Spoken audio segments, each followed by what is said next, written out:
What's up, guys? We're going to talk about the M4A4 versus the M4S A1S in CS. And the less seriously I play this game, the more I'm willing to try potentially suboptimal things. So most people in CS will use the A4, right? People think it is strictly better because you have a higher magazine capacity and ammo capacity, 30 and 90 extra bullets. You have the high rate of fire. And these are things that are very good, and if you are an anchor on a bomb site like B on Dust 2, this is going to be really important because you're going to be facing rushes, right? It's very common. At least 2 or 3 times per game, you're playing CT side, you go B, and you get like a little bit past the doors, and you hear a flash come out, you're like, oh shit, it's time. Here we go. And you gotta back up. And you want the ammo capacity and the rate of fire to take down as many people as you can before you need to reload. Alright.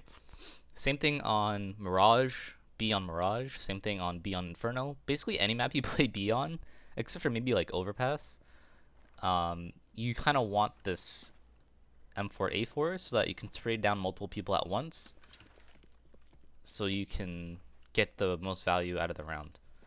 So again, another example, I like doing this flash. It tends to catch people that are trying to rush B because it's right there. And if I'm feeling aggressive and a little dangerous, I'll throw a flash like this, peek in front, and get a spray down going. Sometimes I'll throw a smoke in front of it first, but the point is, I can do this and I can get a good spray down. Right, I can get 3 people pretty easily on a save round, and maybe closer to 2 if it was like a gun round and they're rushing B for whatever reason. Now talking about the M4A1-S, people think it's worse, but I actually think this is better if you are playing either a rotator position or a long range position.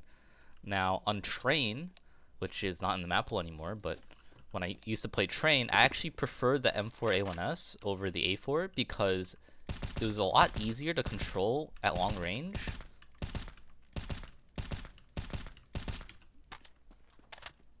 And also, just having the silencer at longer ranges makes it a lot harder to pinpoint where you are, especially if it's not obvious where you are.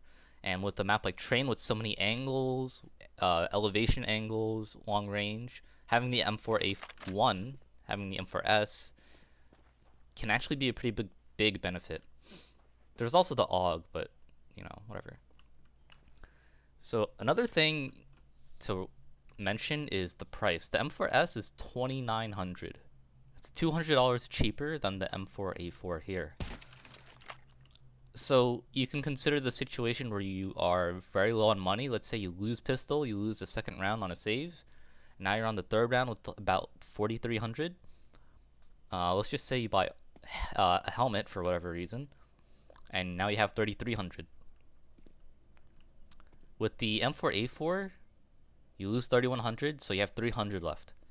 But with the M4A1S, you spent 2,900, and you're gonna have 400 left. So you could go 2-flash M4S rather than M4A4 with like 1 smoke.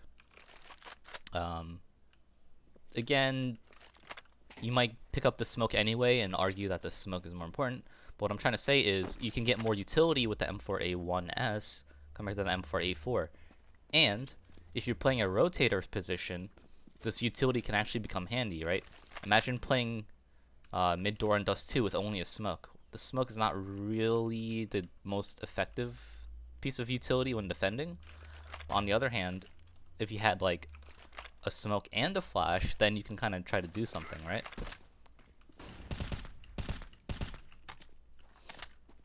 Let's take connector on Mirage right here, right? Very commonly, you're going to be facing a top mid smoke, maybe a smoke window, and also you're going to be throwing this smoke a lot. Actually, that's okay. And you're going to be playing around smokes a lot, and the silencer is really good for playing around smokes. You can spam this top mid smoke that T's always throw. And it's gonna be kind of hard to tell where it's coming from, especially if you're like right here and you get past it. Like, if you were a T, you wouldn't really know where this spam is coming from. And especially if you spam a little bit wider, this spam could be coming from window, or it could be coming from connector. And you don't really know where to shoot, alright? You don't know where to counter spam if you were to counter spam. You shouldn't counter spam all the time, but that's another video.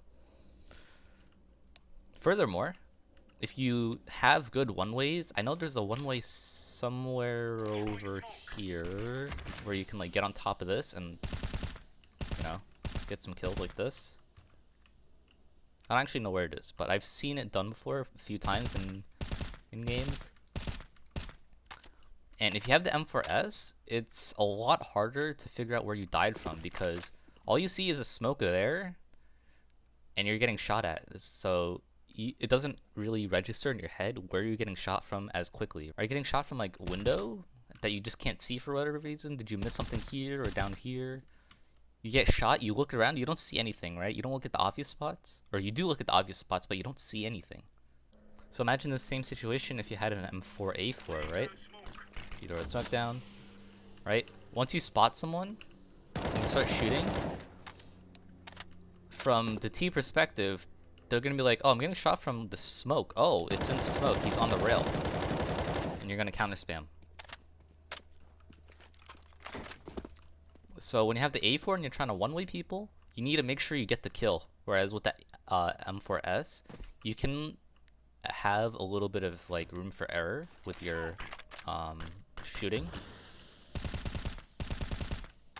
and still get the kill and manage to get away. Another situation is if you're playing a long-range angle, and I'll just give you one random example in this situation. Let's say you're playing cat and A is getting overrun on an eco. You can play angles like this, and if you catch people running across your screen, you can tap them. And it's going to take a long time for the T's to realize where they're getting shot from. They're just getting like stopped. They don't see anything here. They look here, and they like don't see anything initially, and then you're like, oh, you're over there. Right? So going back to the one way that I keep showing you at cat that I don't actually know how to do, right? Without tracers and with a lower sound audio cue, it's going to be a lot harder for people to figure out where you are if you like using one-ways in the position that you play. Finally, I'll just show you the recoil spray pattern, or spray differences between the M4S and the A4. And this is without controlling it, of course. And you can see that the A4 actually has more recoil, partly because of the higher rate of fire and the larger magazine capacity, but you can see it tops out around here, whereas the M4S tops out around here, right? And of course, I did it at a relatively short distance, so if you imagine a longer spray like over here, it's going to be a lot easier to control this than it is the A4. The A4 would probably spike up there, or even a position like here. You can actually reliably spray and get 5-6 bullets if you control it well enough. Whereas with the A4, the unsilenced, it's a little harder to do despite the higher rate of fire. So that about covers it.